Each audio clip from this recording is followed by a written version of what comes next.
If we make men the villains, what are we, the victims? Like, I'm not down with that. I can totally see how women get resentful, especially if they're working and bringing in half the income. If you're just looking at something the way you see it, you're likely missing most of the picture. That would be a huge problem for me. It's a huge problem. Yeah, I think it would be. I honestly think it would be divorce. Something a lot of people, I think, don't even realize is that they're burnt out. Like, they don't even know it's a burnout. What do you think contributes to a burnout? How do you even define it? Burnout, so in motherhood is like kind of where I specialize with burnout. And burnout often just sounds like the regular stuff we attribute to being a mom. So forgetfulness, irritability, like inability to like track where stuff is. You know, when you like walk in a room and you're like, I don't even know why I'm in here anymore. Like that is a major symptom of burnout. So familiar? Very familiar. Well, now there's something to call it, Michael. Go ahead. Well, and there's usually three areas. So it's your cognitive, so almost like you lack some space in your brain to manage the stuff. And then there's the emotional, which is like you cannot seem to manage your emotions because you don't have as much capacity to kind of put toward regulation, things like that. And then there's just the physical. So your body, like women, I think something like 80% of autoimmune diseases exist in women. A lot of our emotional state and our kind of mental well-being will come out in our physical body. And so a lot of times that's the other piece of burnout. You'll feel it. You'll be like, I just feel so burnt out. It'll start showing up in your back. It will start showing up in your gut, all these other areas. So what do you tell people to do when they hit all these three symptoms? So there's lots of places you can intervene, but I talk about it in my first book with moms, and I teach moms, and it really applies to anybody, which is that you have to become a really good manager of yourself, because we tend to just go so hard into our motherhood, our work, all of these things we pour into others. Women specifically are like really socialized to sort of sacrifice themselves for the preservation of their relationships. So you have to get good at being a self-manager, which you are the epitome of being so good at this. I listen to so many episodes and it's like you have your morning routine, you've got your stuff, but I encourage people, you got to do like a self-scan every single day. What's going on with me? What's going on with my physical self, my emotional, my mental? And then you make little tweaks to kind of correct, or you define it, you put a pin in it, come back to it later. Like you take an inventory. You take inventory. Yeah. I think also too, as you get older, you start to be like, okay, my energy thermometer is at 75% today. This is what's actually going to be able to happen with that 75%. And the rest is like, I'm not going to be able to do it. And I'll give you an example. Like some text messages that I have right now haven't been returned for 2 months. And it's not that I'm like going out of my way to not return them. Yeah. I just, like you said, only have so much capacity in one day. And, you know, my kids, my husband, my work, my family comes number one. And then like, I can get to it when I can get to it. Yeah. And I know that it's not even a boundary, and I'm not even trying to be mean. No, it's just kind of like an assessment of your capacity, having some good self-awareness, which most people actually don't have that good of self-awareness, so they don't check in on that stuff. That's going to be my book. It's going to be all about self-awareness. I think it would be a great book. Yeah, I think self-awareness is lacking in society. Are you going to do a chapter on yourself and how you look at yourself in elevators and don't look at me? He looks at it. No, my husband does that. I'm very self-aware that I do that. Okay, what about restaurants? I don't lie about it. When we're on a date and there's a mirror behind, he will talk to himself. I once clocked it. For 2 hours, he talked to himself in the mirror. I'm like, we're on a date. That's an exaggeration. Is that going to be in your book? It was only like an hour and a half. Oh, okay. My husband has a face he makes at himself in the mirror. What's the face? Like blue steel, like that. Like I'll be talking to him, like a serious conversation, and he'll be like, it's out of the mirror. It's out of control. What are you doing? I know. Like, I have to like murdered. He's like, how's my hair? I'm like, well, listen, I gotta build inner confidence. Well, okay.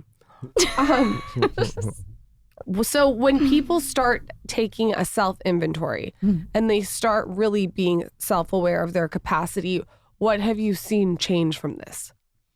When you're aware of your capacity and you can make adjustments and all of this, then you can show up in your relationships as more of a whole person. I mean, the thing is like, especially for women, this whole concept of self-sacrificing for everyone else completely backfires. We do it in a way to sort of care for the people we love most, care for our kids, care for our partners, all these things.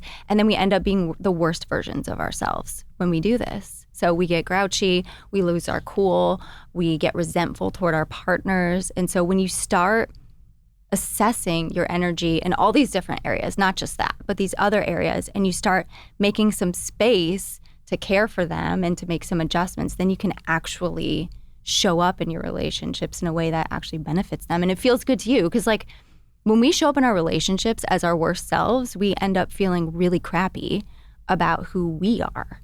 And so then that it just becomes this like layered effect of feeling really crappy about ourselves and our relationships, and especially how we show up in motherhood. I agree. I mean, I totally agree with everything you're saying. I think when I notice myself getting like a teapot, you know that sound the teapot makes? Oh, yeah. When I feel that, I have a place I go. I literally will just be like, I'm going to the foot spa. No one can find me there. Like, no one talks.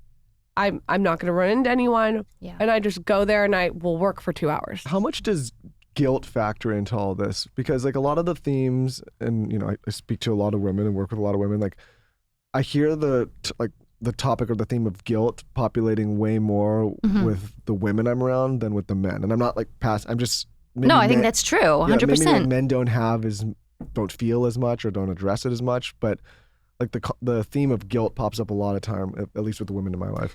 Yeah, so I think the reason why that we see it more with women is that men and women are socialized very differently. And even though some of it seems kind of archaic, it still is true to this day that we just kind of like absorb these socializations. So I feel like men are socialized to provide and protect. Mm-hmm. So if a man's like doing that, he's like, I check the boxes, everything else is kind of bonus. So then I'm not feeling guilty because I'm not doing feeling what I'm supposed guilty. to do. Like Yeah. my husband, he travels every week for work.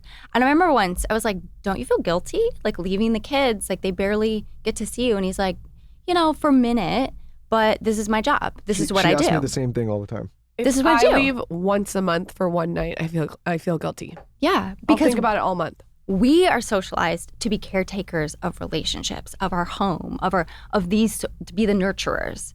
So we feel like we are somehow neglecting our role. And so that's, I think, what is a huge contributor to guilt for women, but then men don't feel it in the same way. Yeah, because I guess like when you ask that question to your husband, if you were asking that to me, initially when I go somewhere, I'm like, oh, I feel bad because they don't want me to leave and it's like tough for them. Yeah. But then I rationalize, like, well, I need to do this because this is like how we're providing and how we're building a life for our family. And so it's like that kind of outweighs in the long run the guilt of leaving for a day or two. When Towns looks at you with his blue eyes, with tears in his eyes, like that emoji, and says, I don't want you to go to work, you don't feel guilty? I grab him by the arm. I say, listen, buddy, toughen up. I feel someone's got to make the money. Even when I go to work for a couple hours. No. Yeah. I mean, listen, like, And he says he like doesn't any want me to parent, do like, it like rips your heart out. But at the same time, like, I'm able to rationalize real quickly. Yes. Like, it's not like I'm going off on a golf trip I or don't skiing. have that. Like I'm going to.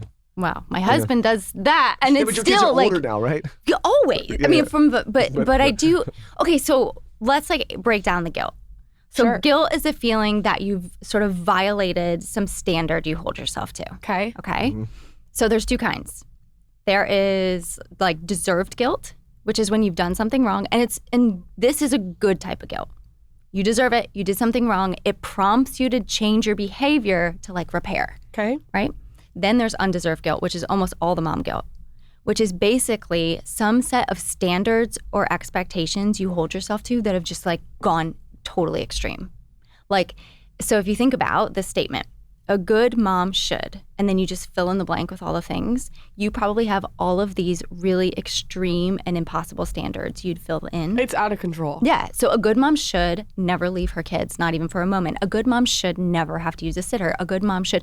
We have these wild and impossible standards that we hold ourselves to. And then when we have to do something that contradicts, all this guilt comes rushing in. But the reality is that's just not true. Like, that's not true. A good mom is like a blend of all sorts of things. And you can be a wonderful mom and still sometimes leave your kids. So we have to, as women, whether you're a mom or not, you have to challenge like what you're doing. Women have to do that to challenge the standards. I will also say something that may not be so popular with this audience. We had Ivanka Trump on recently, and there was a clip going around where she was just talking about how when her kids were younger, she was like, this time around with the administration, she doesn't want to go and put her kids through it because they're older now. But before, she was okay. And there are so many women commenting to her about like how this is not a good way to parent. And like what I've noticed is a lot more women than men, and this is just the observance that I've seen on our channels, are quick to judge other women about their 100%. parenting. Like I've never seen any of my 100%. guy friends ever judge any other man or woman on parenting, but a lot of women are really tough on other women if it's counter to maybe the way they parent or think about parenting. Well, it's projection. It's Yeah, not. it's a lot of time. Yeah. It's likely not so helpful and probably reinforces a lot of the guilt because you have a Yes. giant population. I actually don't give a shit what anyone says. That's not my problem. I don't give a shit what anyone No, says. but I'm just saying, like, if you I just feel guilty because my kids are so cute and I feel Yeah. bad and they're little and I'm like, oh, I have to go to But work. what I'm saying Yes. is, like, if you're talking about like reinforcing that guilt, if you have a giant part of the population kind of doing that, 100%. then it's just going to continue to be a problem. So maybe Yeah. it's like a frequency. Yes. Yeah. And I think too, like if you already feel this stuff and then there is society kind of like the chatter of all these women in society being like, how dare you do these things? It's just going to amplify. It's just going to amplify that guilt, make it harder to move through it. Michael, tell everyone the quote that you have in your Instagram bio because it's good. What? Oh my. Yeah. Oh well, this is like not related to. I think it's very relevant. Well, my dad used to say all the time, like if like somebody was saying something to you or like criticizing you or whatever it may be, he would say, "Listen, the coyotes howl and the caravan keeps moving." Like it just like It's true. That's yeah. how you have to look at social media. Oh gosh. Yeah. You have Coyotes a lot of howl. life you have to look at like Caravan that. keeps moving. Yeah. You gotta keep just got to moving let it along. go. How did you become interested in all of these topics? Because they're niche topics. Yeah. Because I lived them. So I've been in the field of relationships for over 20 years. Wow. So I don't want to get in the weeds on this, but my dad's in this field, and I grew up like going to school with him as he was working on his PhD. Cool. And we play this game where he would give me like a case, and he'd be like, "How are you going to help the family? What do you think's going on with the son?" And I would analyze it. So I kind of grew up just with a love for this type of work. And then he started doing courses about relationships before like everybody and their cousin had a course. And I would travel with him and teach with him sometimes and all these things. So we worked together for a very long time. But when I became a mom, I was just completely blindsided by how intense that transition was for me. And just, it doesn't really end. People say like there's a transition into motherhood, but then it just like keeps going and then you just have these other ones. But I was so caught off guard by the amount of responsibilities that increased. It's jarring. It's jarring. My anxiety, I am not an anxious person, and I had so much worry. The guilt, I struggled so hard with that for a long time. I don't really have it much anymore. So that's the one piece. After that sort of major hit, I was like, okay, I know what I want to do. I want to help women in their relationships, and I'm going to start with motherhood because this is gnarly, and nobody's talking about really how to navigate this in a new way. The second piece to that is like it rocks your marriage. At least for me, it did. And just the amount of responsibilities that happened overnight. And I was so bad at involving my husband. And he was traveling. It's a long story, but we got relocated to California. So we had like 8 months of our daughter's life where we were separate. And so he wasn't just like there for that.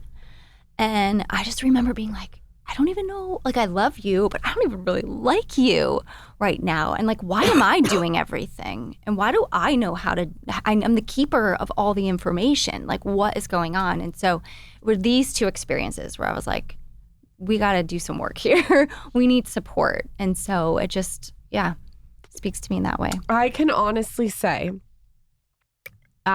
if Michael didn't help me 50%,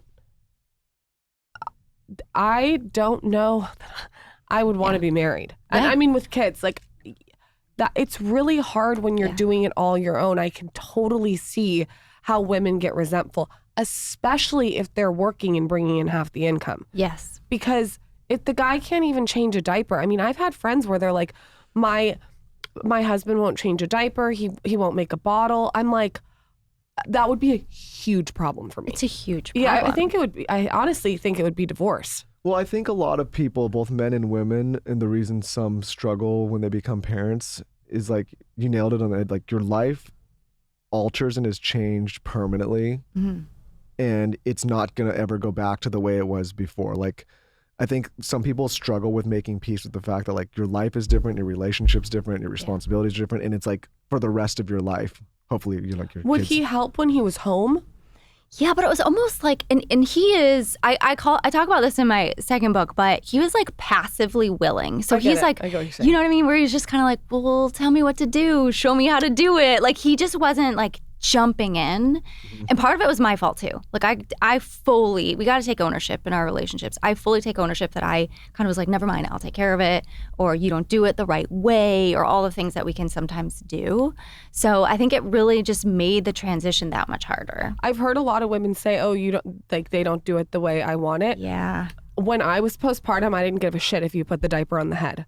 But that served you though. I did Like not give a that. shit. I was like, I don't care how you do it. Just make sure it's organic and clean. That's Do you not remember what you're supposed that? to do it? Wait, I hold was on. like, figure it out. Go YouTube it. Like, Don't be- I've heard a lot of women Don't say be that. clicking candy into that mic. It's not candy. It's Whatever a the hell throat coat drop I can't. that soothes my can't- throat because I've been I talking don't for a want to week hear straight. any more bad reviews about you clicking candy. There'll into be that- into the reviews.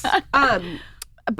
But I can see why there is room to be resentful, and I also can see the man's side. Like, they Yes. don't know what to do. Oh my gosh. Sometimes they Yes. do.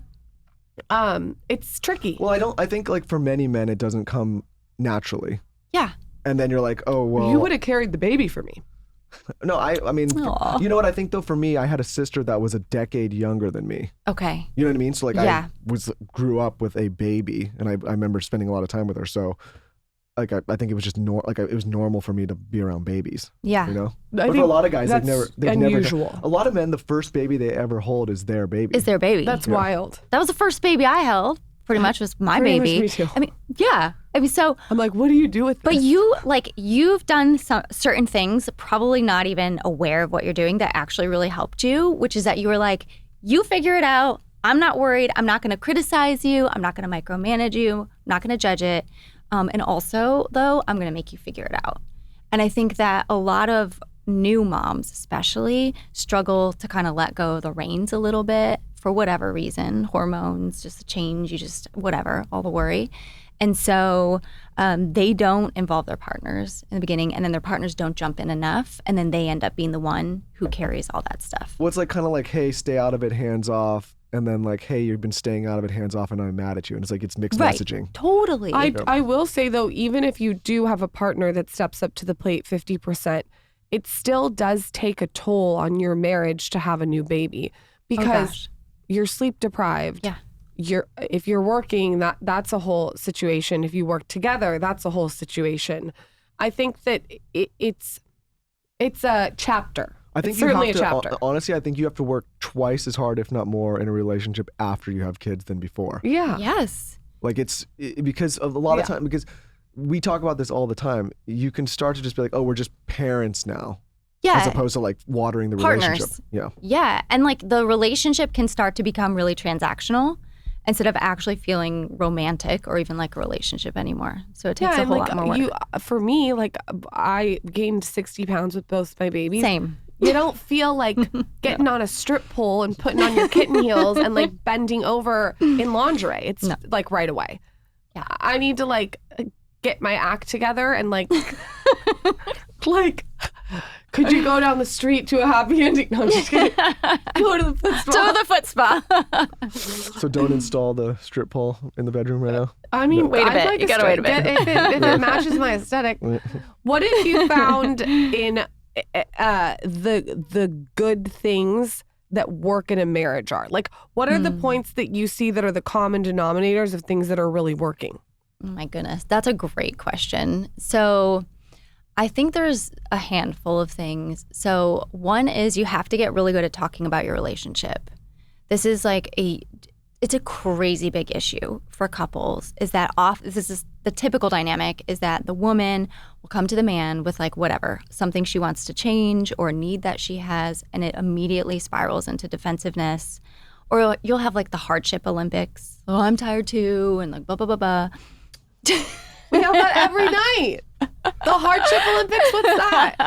Tell me about that. The hardship Olympics is where you're both competing for who has it worse. No, Lauren, you, this is your sport. I'll be like, I'm tired. And she'll be like, well, I'm pregnant and tired. I'm like, okay, but I'm still tired. You know? I will always be more tired than you. They do say women need more sleep than men because their brains are busier. Yeah. Like anytime. Not to take her side, there's that meme. It's like I know I'm tired, but I also know I'll never be as tired as my wife is tired. It's yeah. like that. He told me his hair hurt when I was 10 months pregnant. That's not what I meant. What did you mean? I meant like you know, like when you feel a my hair hurt. little achy, and then your like hair feels like it's like yeah. Shut the fuck up that your hair hurt. I looked at him. I thought he was joking. Anyways, go ahead. The hardship Olympics. What else? Okay, so yeah, you got to be able to talk about your relationship, and part of that requires this sort of mindset shift. So here's the thing about life and relationships is that we are always getting out of balance. Life is always pulling us apart. It's like the good stuff, having another baby, right? The joyful things, the work stuff, all of like the normal, the tragic, the amazing things about life will just always be sort of pulling our relationship apart. And so we have to get really good at recalibrating or balancing. But part of this means that your relationship always needs something. And so if we can just embody that mindset when our partner's like, hey, I want to talk to you about something I need or whatever, we're like, well, that makes sense because our relationships always are operating at a deficit because life is freaking busy. Life is wild. It's always pulling us apart. So what are some examples of maybe things that you've needed or your husband's needed? And Michael, you can chime in here too, that you've needed at a certain point, and how has it changed? Like, give us a chapter of that. So for me, I feel like I've always kind of needed the same thing. It just took me like 10 years to figure out how to communicate it properly to my husband. What I figured out was that I wanted him to express things to me that let me know I was visible and valued in our relationship. So I'd be like, oh, I would like some more appreciation. And he'd be like, okay, words of whatever. Words Gratitude. of thank you. Yeah. And affirmation, that's what I was looking for. And so he'd be like, oh, you're a good wife. And I was like, what? Whatever. Like, that's not a meaningful thing to say. I know. They need to think harder. Right. Get a thesaurus. Yeah. Yes. I'm going to get him a thesaurus for Christmas. Yeah. Well, I'll give you the ultimate compliment formula. Okay. Okay. So you can just apply this. Okay. Hold on. This is the most important podcasting we've ever done. Are your ears awake? Are you ready? I could use a restroom. I'll be right back. My hair hurts. Observation. And I'll give you an example. Plus how it makes your life better.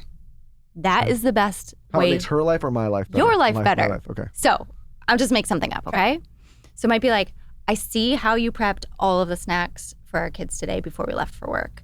I'm so grateful you do that because I didn't even have to worry about it, and I know how well you take care of our kids. Thank you. So I can say, I came home and I saw you organizing my bathroom drawers, and it makes my life so much easier knowing To not where have to find pubic hair everything. in your bathroom drawers. Yes. Knowing where to find everything. It's not pubic hair. It's my face. It's my face It clippings. looks like pubic hair. It's my beard clippings. Oh, fuck. God. Just, could you get another bathroom in another house? I'm trying to give a heartfelt compliment right now.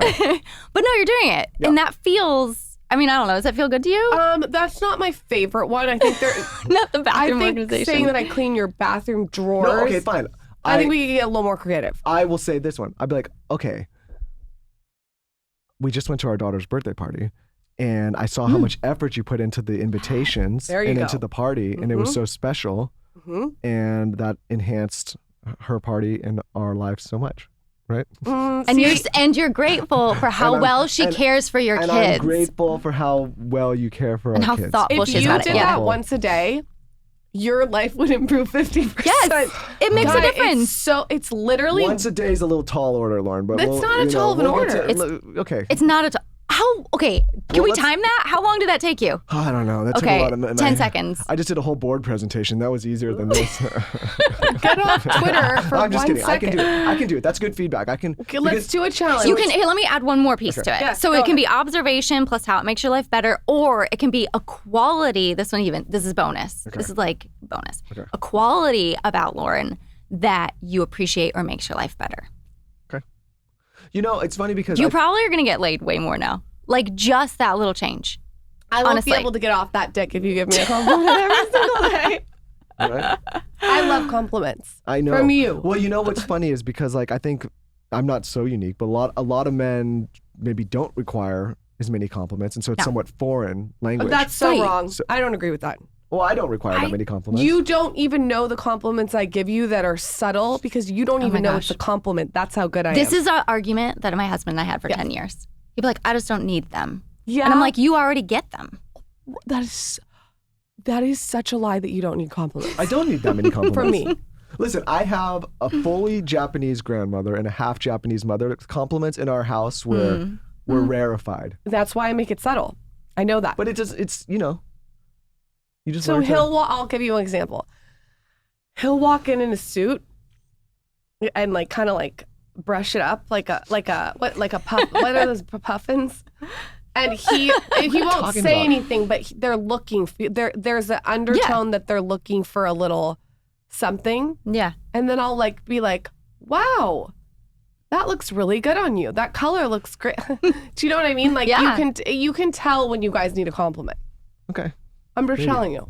Or I'll be like, your hairline's so great. You love that one. Well, they duh. love a good hairline Yeah. Duh, compliment. Lauren. I mean, come on. Okay, It's so always something I don't know. what can on the other side, what can women do? Should we be doing this compliment strategy as well? That's a good question. So in my book, on the mental load, I talk about what both men and women want in their relationships. And for men, I say it's 3 primary things. So hopefully you don't say you disagree. No, let's hear 'em. So the first is peace. Yeah. They don't like a lot of arguing. That's part of the That might issue. be number 1, to be honest. Yeah, that's the first one I talk Good about. one. That's smart. Yes. And it's part of the reason why a lot of times, like when you come to talk, like if a woman comes to talk to her husband, kind of spirals, it's because they like don't mess with the peace. Okay.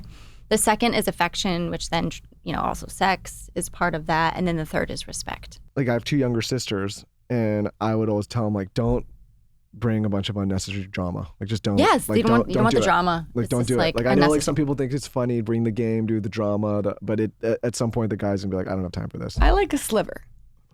Yeah, but it's like, like if it's constant all the time, and like if your relationship becomes a source of anxiety or a place where you're showing up and you're like, oh my God, here I go again with this person. Like at It's some too point, chaotic. yeah, people they don't want it. Yeah. Especially men. What are For sure. mistakes that you see people constantly making in marriage?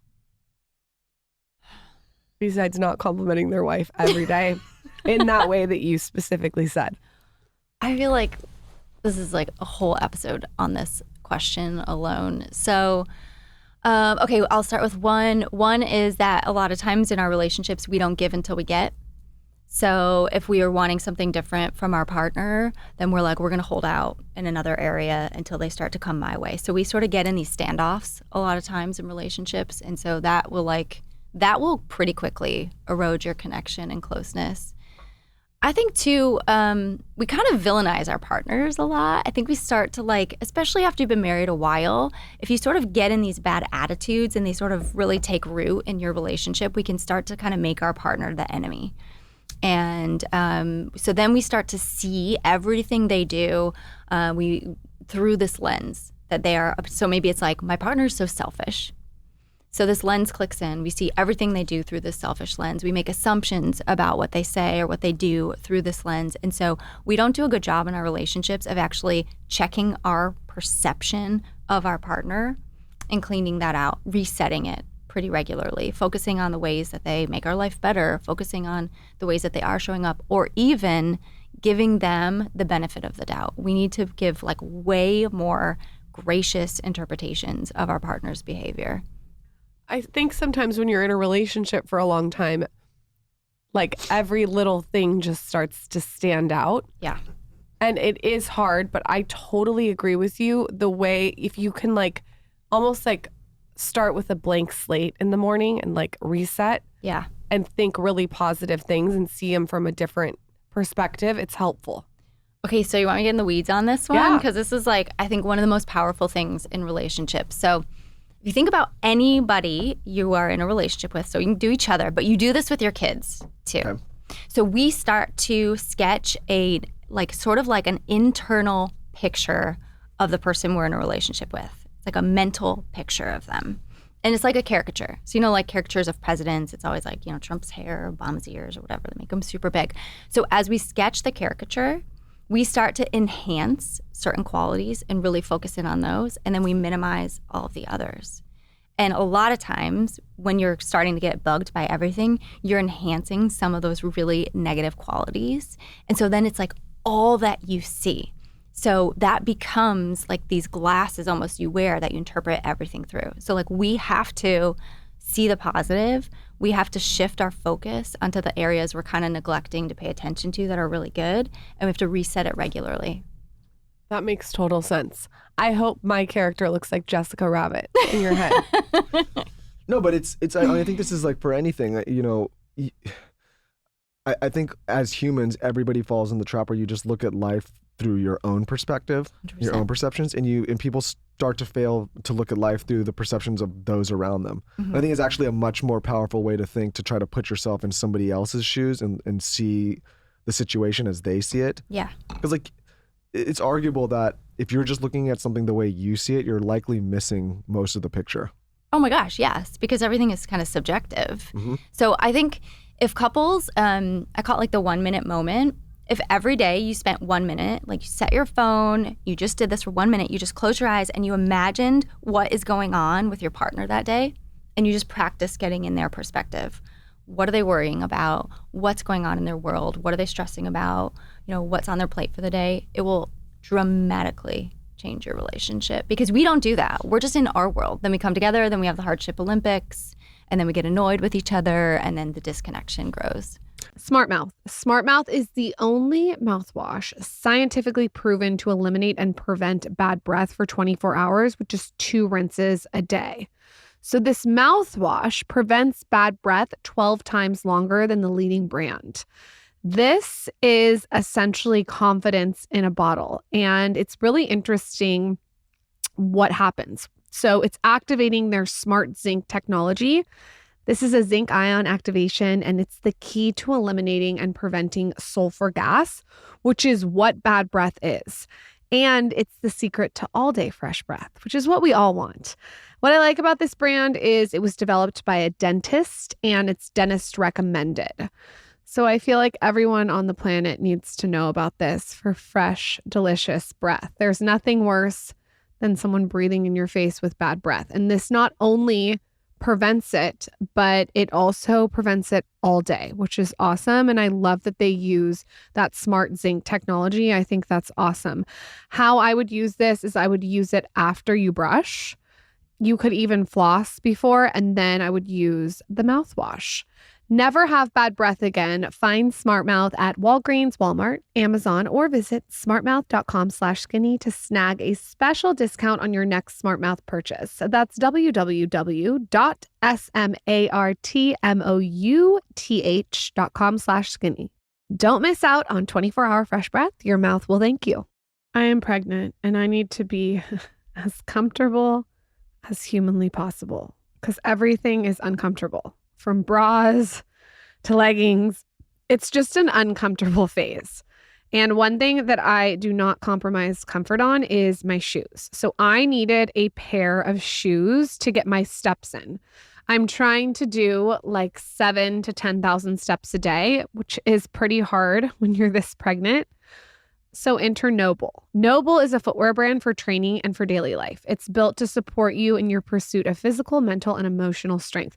But most importantly, what I like about it is they're comfortable. The ones that I ordered are the Women Drive Knit. I got them in white. They're chic. They're simple. They look good with everything. I just throw them on and go for my walk. Noble is known for their best-in-class award-winning footwear with options across training and lifestyle. Noble has options for everyone. So if you want to get ones for training or you just want shoes to throw on to pick up your kids, this is your brand. From morning workouts to the hustle of daily life, the Noble All Day is the shoe for everyday life. Exclusively for him and her listeners, Noble is offering 30% off your order. Visit nobleproject.com/TSC. You get 30% off your entire order. That's www.nobleproject.com/TSC for 30% off. You cannot mess around with pregnancy and a bra. Like, I have to have a real comfortable bra.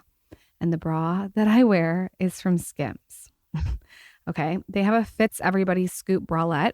So this is so amazing for every day. I have big boobs and I can't go braless, especially being pregnant. Like, it's just a lot. I hate the way that sports bras feel at this point. So this bralette just makes me feel supported during the pregnancy, but it's also so comfortable without feeling suffocated. And I feel like a lot of bras are just, I don't know, cutting off the lymphatic system. And this one doesn't do that. They've really designed a bra that does fit everybody and works for everybody. I know so many people that like this bra. It's really like my go-to pregnancy bra. They also have a brief that goes with it. So if you're looking for something really comfortable, they have it in every color. This one is nice, and I've been wearing this one during pregnancy too. I go on the Skims site, and before you know it, I've bought bathing suits. I've bought like a fold-over pant. The other day, I even bought some t-shirts from them. Everything is just flattering. It holds you in, and it's also comfortable, which is really important to me. I have been raving about Skims on my Instagram stories, and during pregnancy, they have been the best. From the leggings to the shirts to the long sleeve shirts to even the bodysuits. If you cannot find a bra that's comfortable, you've got to try that Fits Everybody Scoop bralette. Shop Skims Best Intimates, including the Fits Everybody collection and more at skims.com and Skims stores. After you place the order, be sure to let them know we sent you. Select podcast in the survey and be sure to select our show in the drop-down menu that follows. Check out Skims Best Intimates, including the Fits Everybody collection and more at skims.com/skinny. One product that has transformed not only my sleep, but my jawline is mouth tape. I mouth tape every single night. There is not a night that goes by that I miss mouth taping. And the first thing that I notice is I wake up with way more energy. When you're nose breathing all night, you get so much more oxygen. It's incredible. And also it supports your tongue posture while you sleep, which sculpts your jawline and makes it stronger. So what I've noticed is better tongue posture, better sleep, more energy in the morning. I cannot live without it. The other night, I actually fell asleep for like 2 hours without my mouth tape, and I woke up with a dry mouth. I felt like I was almost like hungover. I can't explain it.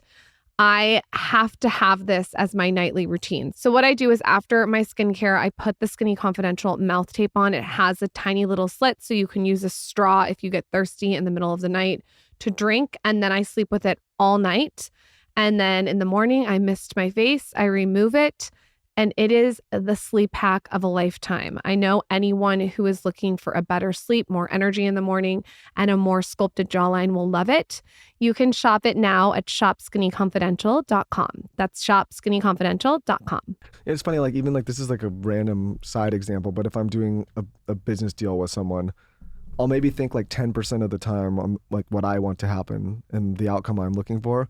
And then I'll spend like 90% of the thought thinking about like what they would want to happen. Mm-hmm. And then from there, you're able to kind of structure something that's much easier to push through, if that makes sense. Yes. Because you're starting with their perspective and like what will work for them. And obviously you want to have a win for yourself as well. But if you're just constantly thinking like this is what I need to win, and you're not thinking about them at all, it's likely you're not going to be able to figure something out. Well, it probably gives you an edge because not everybody thinks that way. So when you're already kind of like, well, what's going to serve them, or what are they thinking about, or what do I need to like overcome in terms of their objections, you're probably already in a winning spot when you do that. You had a viral moment on your Instagram.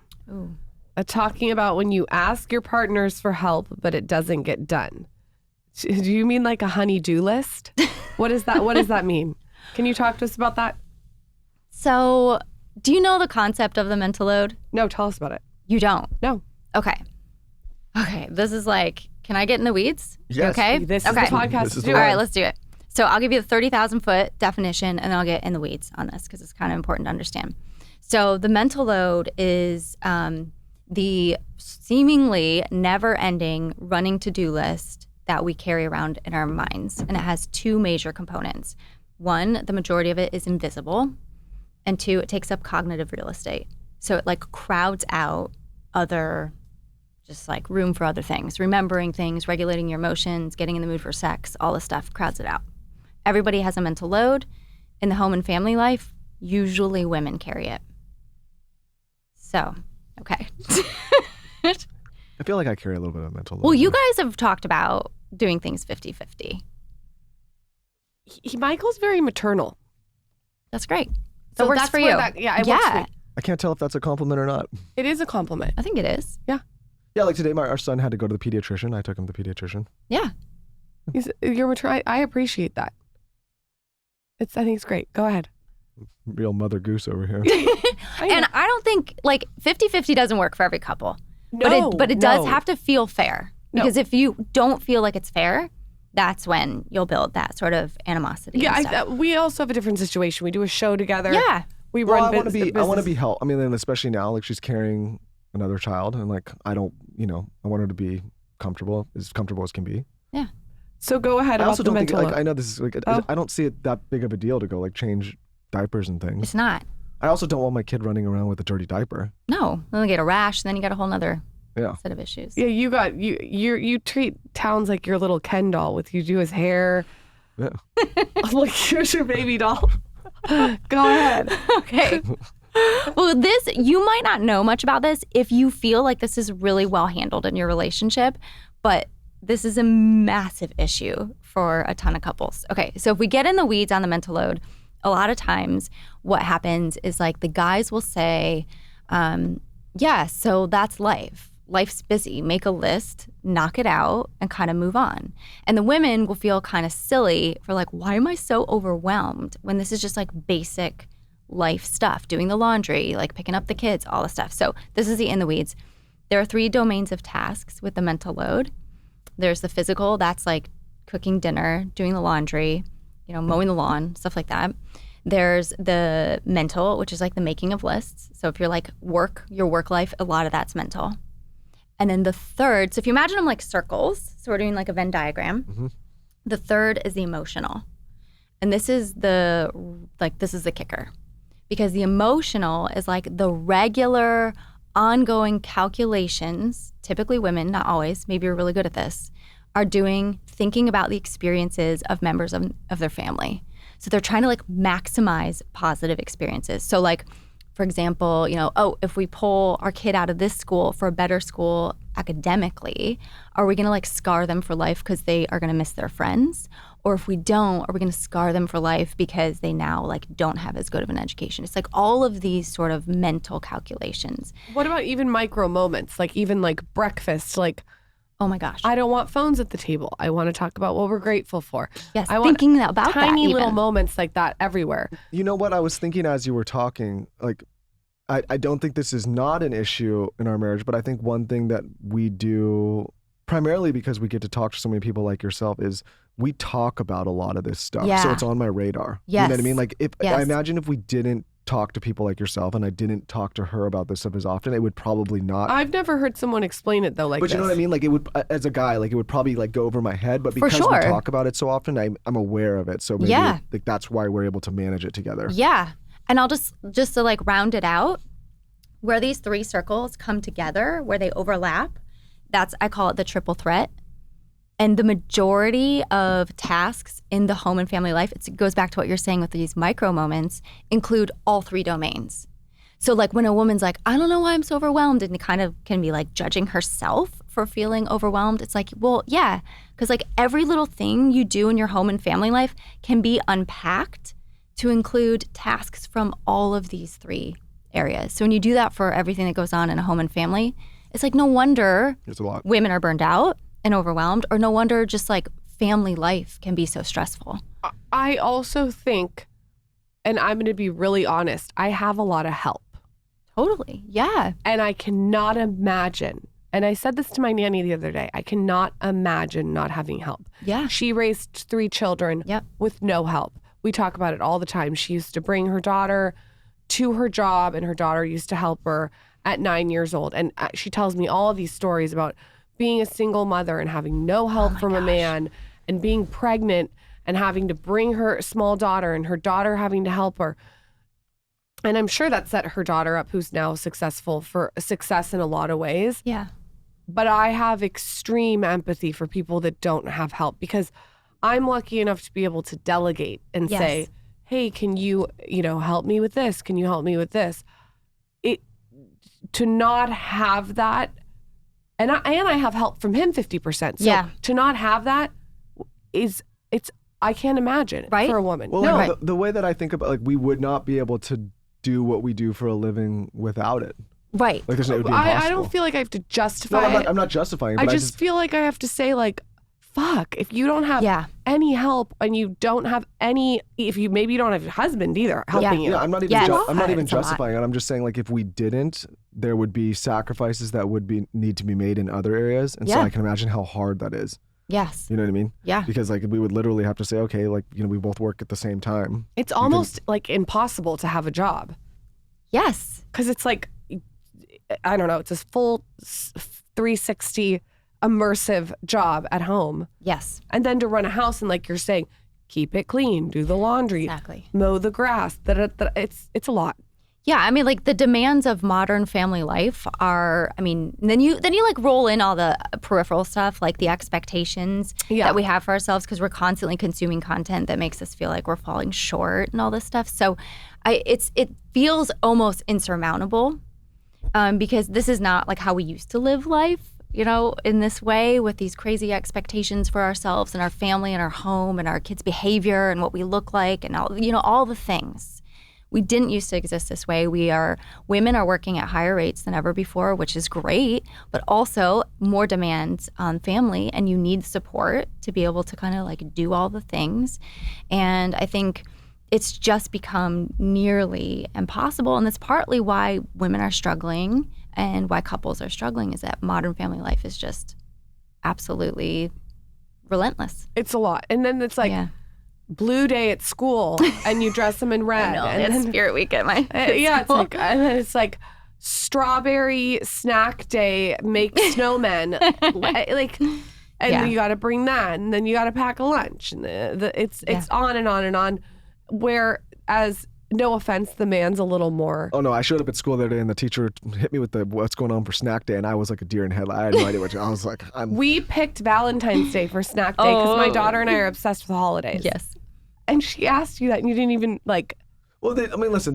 Now we're really stretching out. I know, but we gotta I can be helpful, but now we're like most men don't know about the school snack day. Wait, what'd you say? I said most men don't know about the school snack day. She might as well have been speaking Mandarin to me. I had no idea what she was talking about. You could have been like, we're gonna do a strawberry strudel heart-shaped cookie.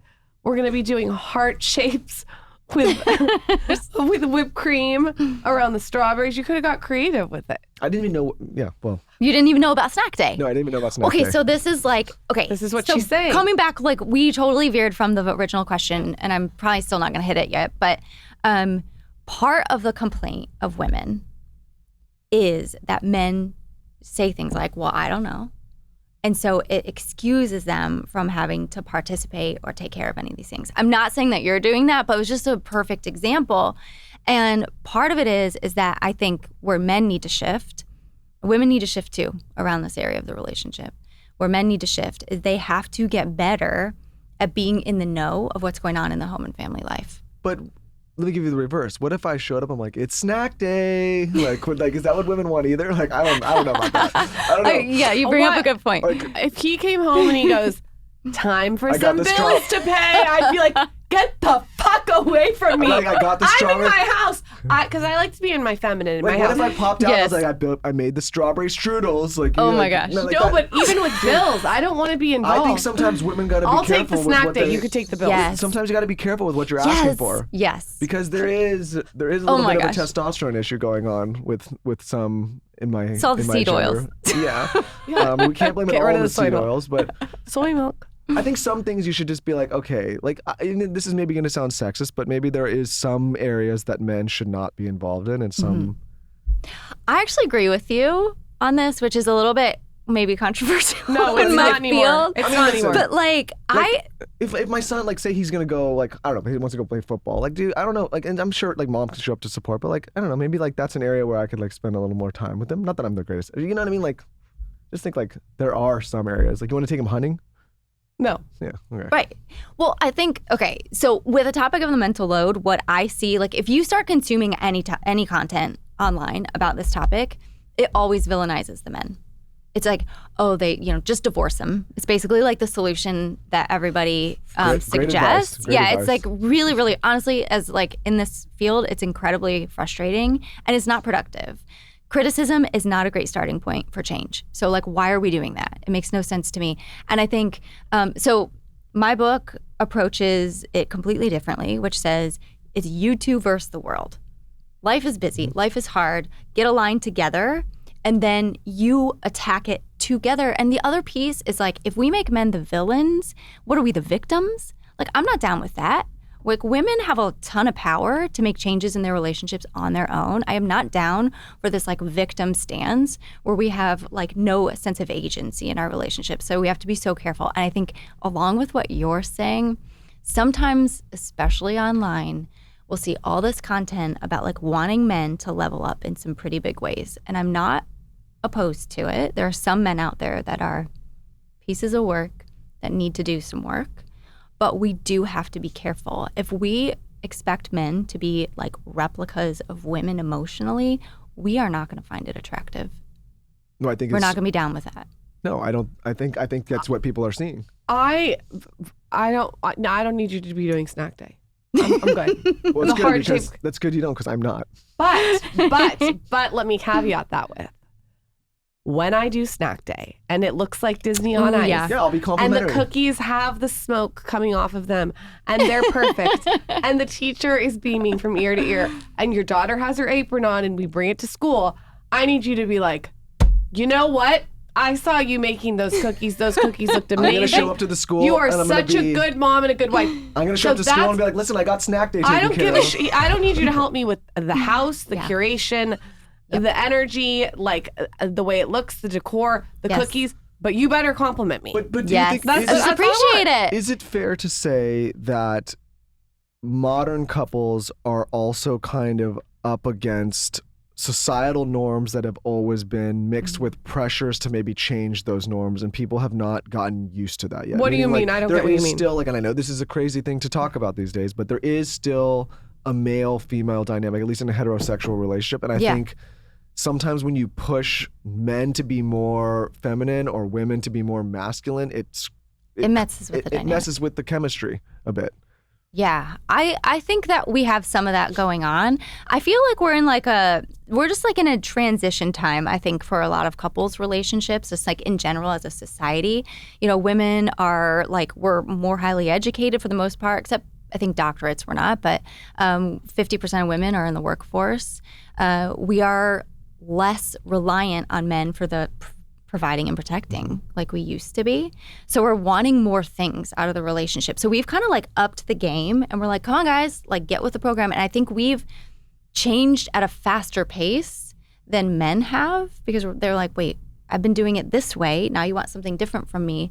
And I think we'll find our way and we'll get there a little bit. And I think it'd be great for men to level up in some ways. But I just agree with you. Like, I think we have to be careful of upsetting the feminine masculine dynamic, because there it is, like, messes some with. accountability on men too. There's a lot of young guys that I think are, and the data's out there, that are starting to struggle behind women of the same age, where they're staying at home longer. They're not generating an income as early as some of these women. Like, they're like there's this whole shift going on where you mentioned like a lot more women are entering the workforce and in garnishing better salaries or greater salaries.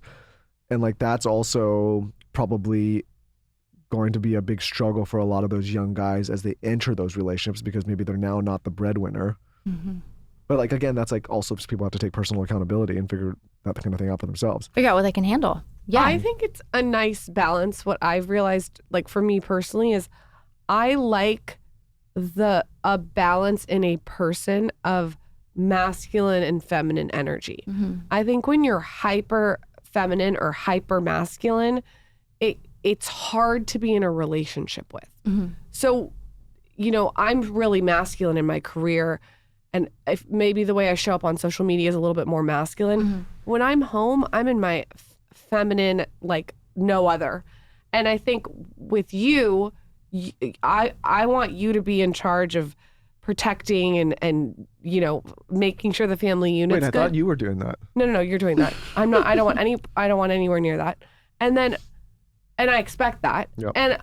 But he also isn't as feminine. Like I said, he's maternal. Yeah. I think if you can kind of learn to balance both as a human, it's helpful to come together. Absolutely. Yeah. And like part of it is just like negotiating all of that together and navigating together, and also like getting clear on the expectations for the relationship. Like, I don't know if you guys ever had to talk about when you're in your masculine and your feminine, but like couples have to be aware of these things, talk about these things and negotiate them, because otherwise you might be expecting him to do the providing and the protecting, but he's like, oh, I didn't know I was supposed to do that. Like, right. And then it's just like you are constantly disappointed then. So communicating. Yes. You know what though? Like, I'm not joking. Doing this show for as long as we've done it, like call it at this point 800 hours of sitting together talking to people. Yeah. In a weird way, it's been like couples therapy. I believe that. Because you sit here, like sometimes I hear her say things on the show that I haven't heard her say to me. Mm-hmm. And we like kind of are like working through issues together at the same time. No, but you know what I mean? Like, I think great for that. I honestly, like most of our friends that are couples that are struggling, I think it starts with a lack of communication. Yeah. They're not on the same page. They don't have the same expectations. Is that what you There's find? resentment building. Like, Yeah. Is that what things. you find is a big one? I think it's definitely one of them. So I think a big one is that we sort of carry around inside of us all of these expectations that we have developed throughout the course of our life. So like we have, we learn how to be a partner when we're growing up watching our family dynamics. Even if you only had one parent or you were raised by grandparents, it doesn't matter. You're still sort of like creating almost like templates that live inside of you that then come out when you reach certain points in your life, almost like dormant seeds where certain circumstances provide the right sunshine and the right water. So a big one is when you get married, and then the other is when you have kids. So like all the templates about what a good parent should look like and what your partner should look like as a parent come to the forefront.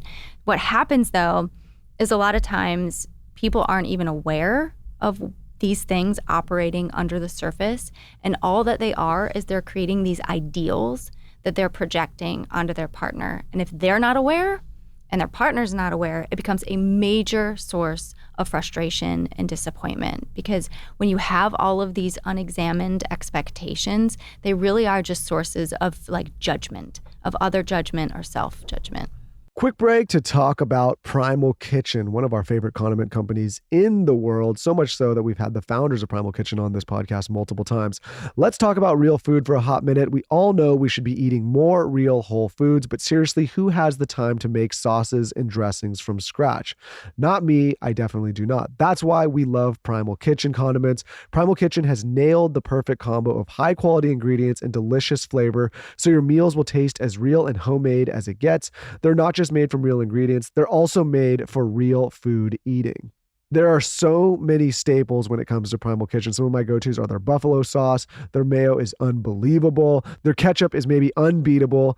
And it's made with real organic California-grown tomatoes. No high fructose corn syrup, cane sugar, artificial sweeteners. There are so many poor ingredients in other brands that have artificial sweeteners, artificial ingredients, way too much sugar, and just all sorts of junk that doesn't need to be in your condiments. Primal Kitchen uses nothing but whole food ingredients. We love it so much. So if you're all about want real food but need a little help making it exciting, you need Primal Kitchen condiments and sauces made with real ingredients we love. They're your secret weapon for making easy dinners of just protein and veggies taste amazing. Of course, we have an offer. Head to primalkitchen.com/skinny to save 20% off your next online order with code SKINNY at checkout. That's PRIMAL kitchen.com/skinny and use code SKINNY. Primal Kitchen products are also available in stores nationwide, so visit primalkitchen.com/skinny to find a location near you.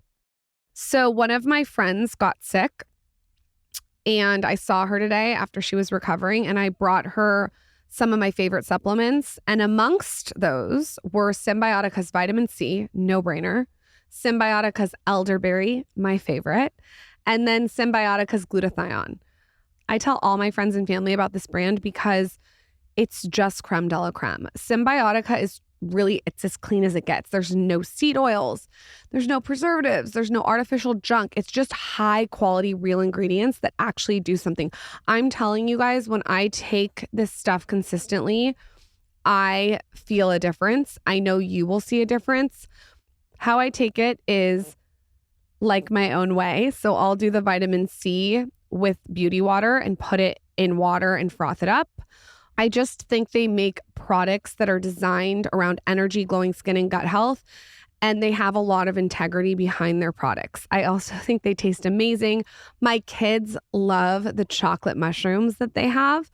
What I'll do is I'll be like, do you want chocolate and strawberries? And they're like, yes. And then I put like a little bowl of Symbiotica's chocolate mushrooms and I'll do strawberries with it.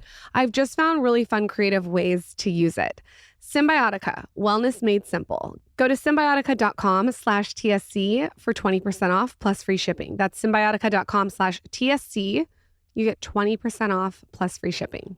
One product that has transformed not only my sleep, but my jawline is mouth tape. I mouth tape every single night. There is not a night that goes by that I miss mouth taping. And the first thing that I notice is I wake up with way more energy. When you're nose breathing all night, you get so much more oxygen. It's incredible. And also it supports your tongue posture while you sleep, which sculpts your jawline and makes it stronger.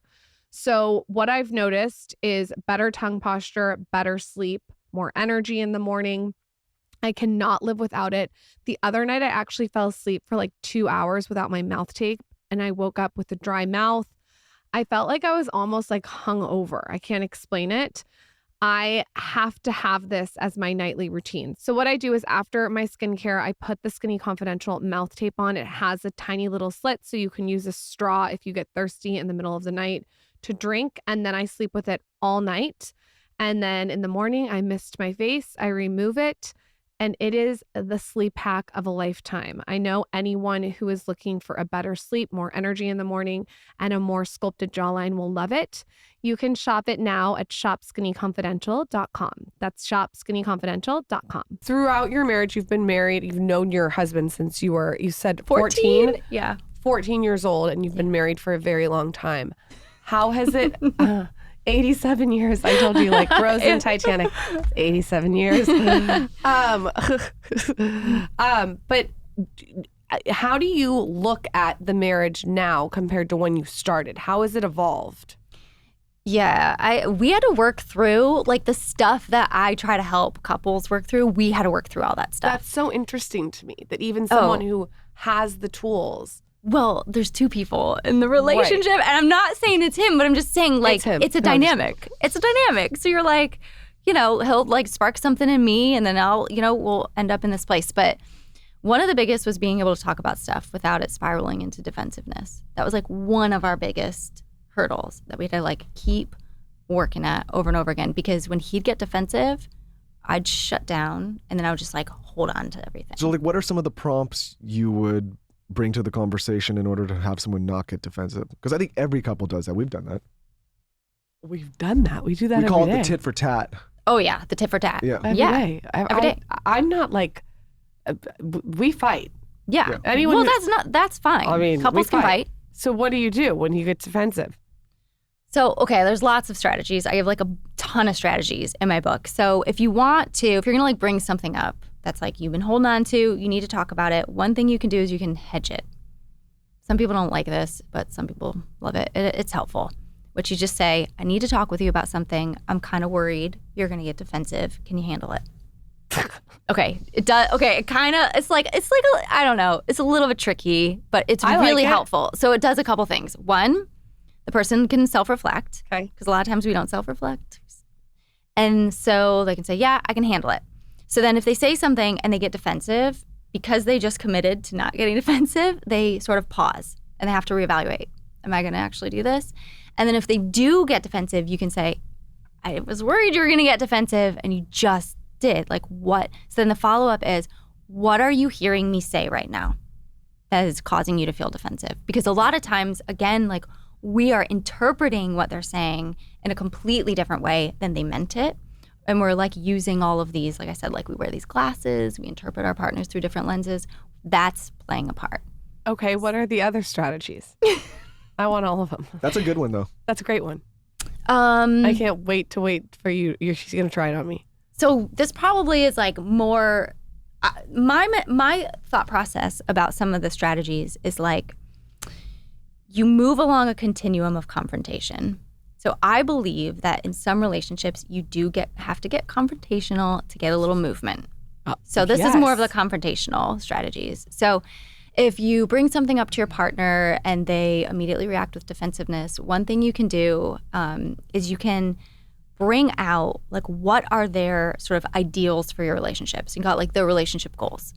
Because here's the thing. A lot of us have these ideals for our relationship, but then we act in a way that doesn't promote actually these things occurring. Give us an example. Like, okay, you want more sex in the relationship, but you throw everything on me. You're not safe for me to talk to, and you get defensive every time we talk. Or you want more closeness and connection in our relationship, but you're always on your phone. Like, we behave in ways that are different than what we say we want as our outcomes. So, does that make sense? Totally. So in like the moment, you can say something along the lines of like, what is it that you want our relationship to look like? Or like in a perfect world, like what is our ideal relationship look like? And if they're like, oh, well, this, and this. And you're like, well, what are you willing to do to get us closer to that point? So you're almost like challenging them to take responsibility for the way that they're showing up in that moment. And so if they say, well, whatever, they can answer, then you can call them out if necessary. And that's when you'd say something like, you say you want more connection, you say you want more sex, like you complain about that, so, but yet you won't even hear me out. Like I don't feel even safe talking to you. How are we supposed to get here if we can't do any of this? It makes total sense. Yeah. Is there any tips else you got up your sleeve about that? What else you got? Anything else? I'm taking notes on the defensive. I'm not saying I'm not defensive. It's like when you tell me to get off the phone and then I look and you're on your phone, you're like, yeah, but I'm working. And I'm like, well, you're on your phone. I am working though. I know, but what do you think I'm doing? Perusing X. Come on, Michael. Are you fucking serious? What do I think you're doing? What are you doing? No, don't worry about it. Yeah, you're perusing X. He loves No, but regardless, it's like that. It's like that's a good example. It's like if somebody's saying to one person to do something, but then they're literally doing the same thing and not realizing it. So then what would happen? Would you be like, well, you're doing the same thing? Yeah, that's what happens. That's not a good I don't answer. do the same thing. Oh my God. I'm working. I don't do the same thing. Michael and I have very different, and this is probably and we've talked about this on the show, one of our main issues. We have very different thoughts and boundaries and purposefulness around our phones. Okay. Very different.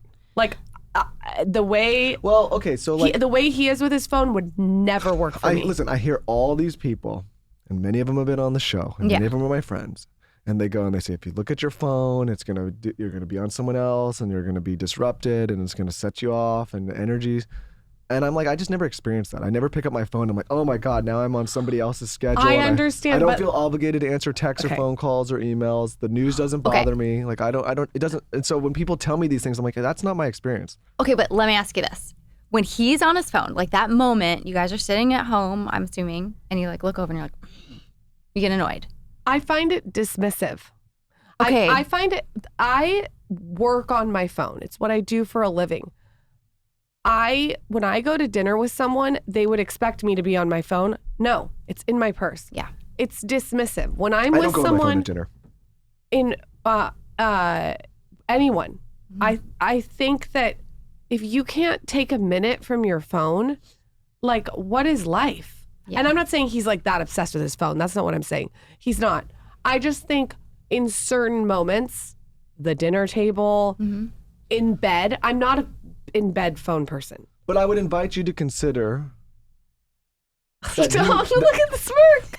that you working on your phone is irrelevant to me. What do you mean? Meaning, like, I don't care if you're You working still on find it it dismissive. or scrolling on Instagram, whatever you're doing. It doesn't really matter just because you're working on your phone does not give you a greater permission to do something. True. Like, you know what I'm saying? True. Yes. But Like, here's yeah. the difference. I think some people say, like, well, I'm working, so what I'm doing is I get on my justified. phone Yeah. at 10 from 7:30. what? I'm not on my phone till 10. Yeah, So a couple things. Yeah. So I was gonna like analyze it. Yeah, go ahead. So like a couple things. So one thing could be you're sort of creating the storyline around what he is like when he's on his phone.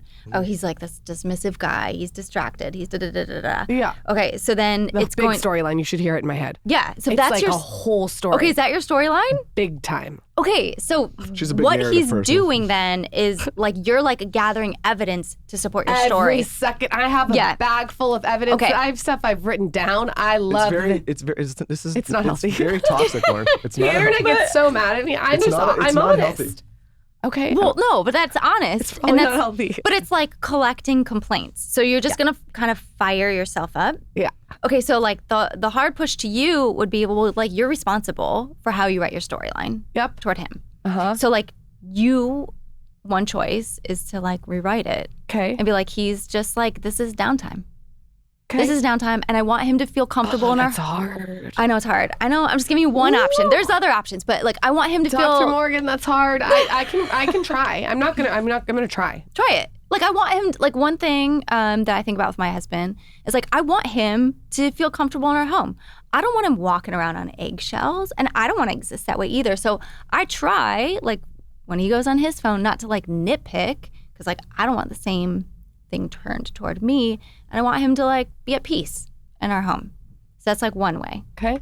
Yeah. The other might be is like you just have different expectations around what's an acceptable use of the phone. And if this is like a big deal to you, that might be something that you guys have to negotiate. Well, I think that a good deal is no phone in the bed, no phone at the dinner table, no phone in the car. Do you not think those are easy? Take the phone to the bathroom. I can do dinner table in bed. At car, I'm gonna need that. I wheel and deal the whole time. I'm just running around on that thing. I'm not. I don't think it needs to be used in the car. Those are. I just feel. You got 2 out of 3. Be happy with the win. Be happy with the win. So like with expectations when you're negotiating, because that's what couples, like I talk about in the book, like you got to negotiate some of these things that are like big ones. You've got to decide, do you want to let it go? Do you want to level up to meet the expectation? Or are you going to lighten up a little bit on the expectation? So maybe you like find. so hard. I know, it's really hard. No, but I mean, like, we're just using like random examples. But I think to your greater point, I think couples create these narratives and then they're constantly looking for these negative things, and that just becomes the reality. Yeah. It's like a box of Pringles. Like when my dad Oh, they're said, stacked like, up. I stack my Pringles. you're turning a molehill into a mountain. That's like what That's happens. It's like A people. lot of wives. Yeah, but I mean, it's like some of these issues that are not such big issues start to become the biggest issue because someone Yes. only is focusing on the negative, and once you're doing that, then you can't see any of the good stuff. True. Exactly. I'm going to look at you through a new lens tonight. Say, wow, this guy's worldly. He knows everything that's going on because of his ex postings. He learned it all on X. Yeah. How can we work with our partners to cultivate a supportive and positive environment at home? I mean, I think part of it is the good communication is like the cliche answer. I think another is like these gracious interpretations of things. So like giving the benefit of the doubt as much as possible just kind of changes the tone of the relationship when you're doing that a lot versus being like kind of snarky or irritated. It's obviously going to feel different to be in the relationship. I think there's like so many things. Let it rip. Supportive. I think be generous with appreciation as much as possible. I think people get stingy. It feels uncomfortable. Like maybe you felt uncomfortable giving the compliments. It feels uncomfortable sometimes, but you cannot like give your partner a big head. You cannot like make them cocky with too much appreciation. So like appreciate as much as possible. Do you disagree? No, I agree. I won't get a big head. I think that for both, like the benefit of the doubt should be given if they're putting the effort out there to try. Like there's nothing worse than like when you're trying and then you get shut down because it wasn't good enough, because then it makes you like, well, I don't want to try that again. Yeah. You know what I mean? Yeah.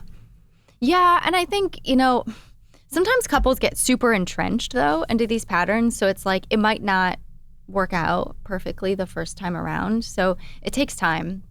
I think relationship changes are often a slow grow. Why do a lot of people feel lonely within a relationship? Because that's a big theme here. It's a big theme. And that was a viral one because I think just so many people resonate with that idea. And I think it's a number of things. I think it's that women sometimes feel like they carry a lot of this, like the thought and the worry about the home and family life. So they're doing that on their own.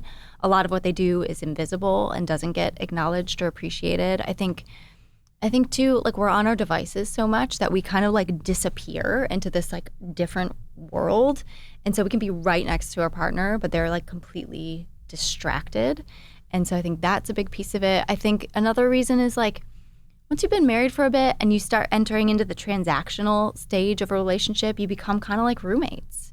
Yeah. I think that's a really lonely place to be. Your partner's not pursuing knowing you anymore, which is like a big one. We have to get good at that. Maybe they're not even pursuing like time with you. So you start to feel like, I don't even know if they like me. So it becomes this like deterioration of the closeness in the relationship, and that can feel really lonely. How do you work with couples to help them get their intimacy back? Because obviously, like, we talk about sex on this podcast a lot.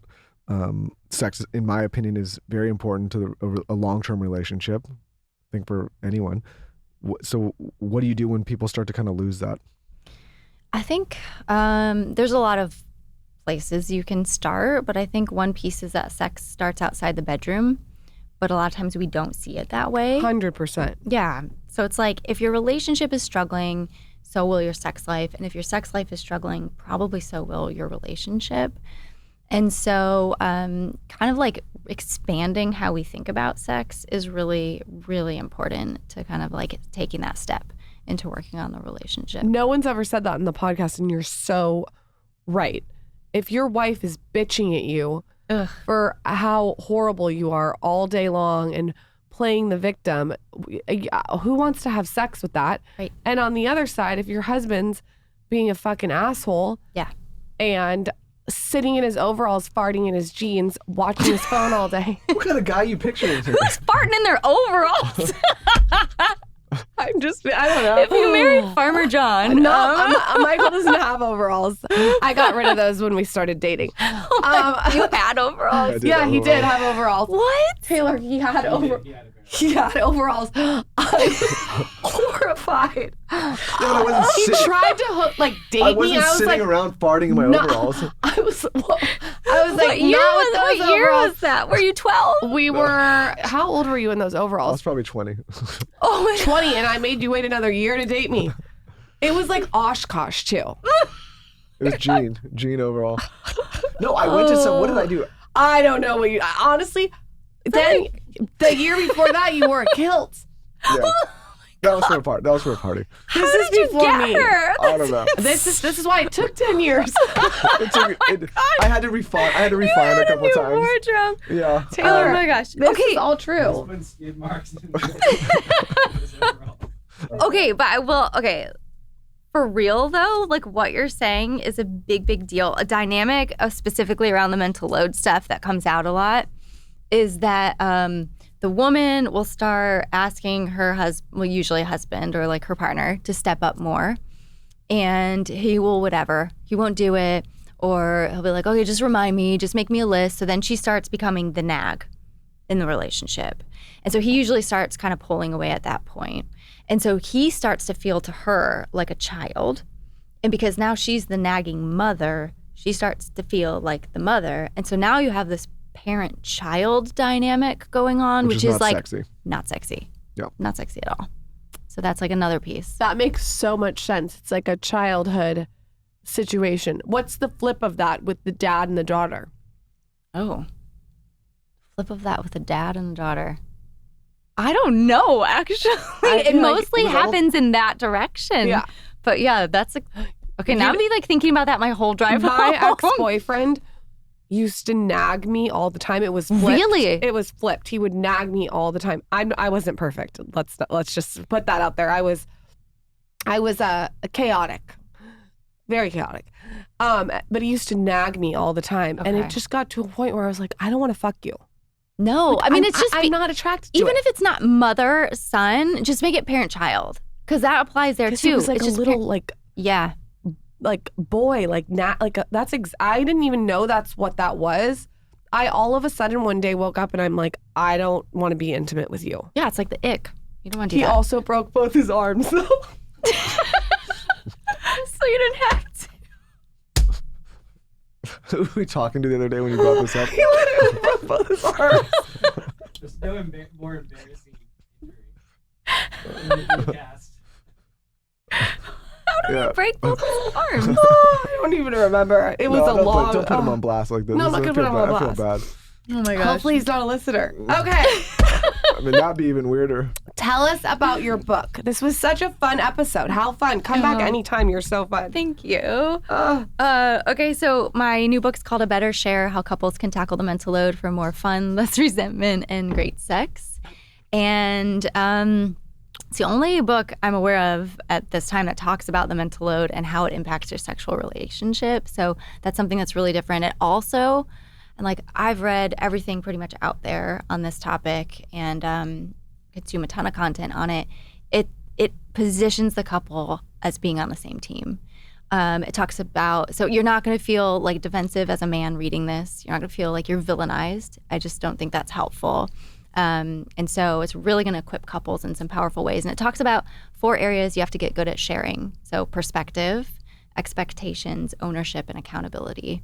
And then it gives couples a plan for how to navigate the mental load in modern life. I think that's exactly why we wanted you on the show, because it is such a fresh, unique perspective. I think with books too, we're going to start to see these like niche things that people aren't talking about a lot. Like Atomic Habits was like such a big book. It's because it was something different. Do you know what I mean? Yes. And that's how your book feels. It feels like a fresh perspective on it. I think it's genius. And what you said is so true about, as a couple, it should be like you and the couple against the world. Yes. Not, I don't want to fight with my husband in my home. What's the point of that? I'd rather be divorced. Yeah, we always like say like it's good if you feel like you're both pushing the boulder up the same hill. Yes. As opposed to like separate. Because but it requires all the things that you said. You have to talk about it all the time. Yes. Get like realigned. Yes. Yeah. That was a really fun episode. I'm like crying. You're crying, you're tearing on your it's cheek. just like, it is a funny, I mean, I feel bad for the guy, but. I feel bad for you wearing overalls. I might bring those back out. Maybe I'll wear them on an episode. I hope you do. Oh, yeah.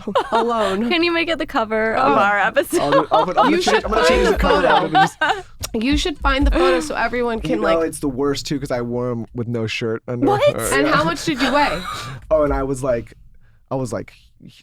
working out a lot. I was in college. No. How much did you weigh? I mean, I sit like probably at a good like 170, 175 now, and I was like probably like 195. I was just like a big like meathead.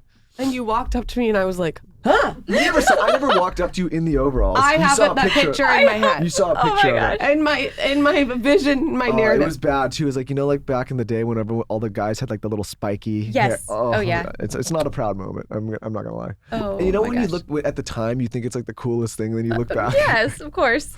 Yikes. I'll bring it back. That'd be some good content. I don't think that's coming back. That'd be some good content. I do not think that's coming back. One girl back. in this room wants that to come back. No. Let's do a poll. No. If anyone, because then we gotta imagine you going to the bathroom. You're like, you're like taking all this click click. That's horrible imagery. That's pretty fucked up. It's like a woman's jumpsuit. Please don't do that. Down the leg. I gotta end the show before I compromise myself anymore. Dr. Morgan, where can everyone follow you? You can follow me on Instagram, Dr. Morgan Cutlip. It's all one word. Find me on my website or my books are anywhere books are sold. I know you're going to write more books and you can come back anytime. You were lovely you. to talk to. This is great. And Thank you just helped our marriage. Hey, no Look at joke that. though. If you did break both your arms, overalls would be ideal. We got to go. Thank you for coming on the show. Thank you.